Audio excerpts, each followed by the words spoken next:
How to post a new job update on LinkedIn. Hello everyone, and let's get started.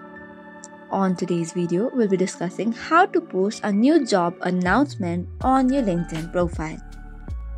So without any delay, let's get started. To start up with, open your LinkedIn account and log into it. Once you get logged in, you can go to the section where do you currently work and tap on add position, or you could click on add profile section. Hereby, first of all, you need to mention the title of your job, the employment type, the company name, and the location of your company.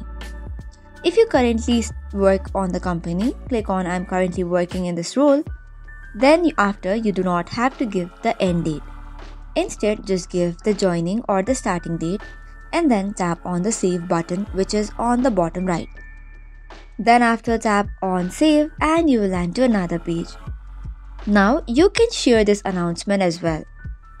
For this, you have to tap on next and then you will see the profile or starting a new position post. You can edit it as per your wish and then click on post. And this way you have successfully announced your new job. So that is all for today's video. For more such contents, do not forget to hit the like and subscribe button.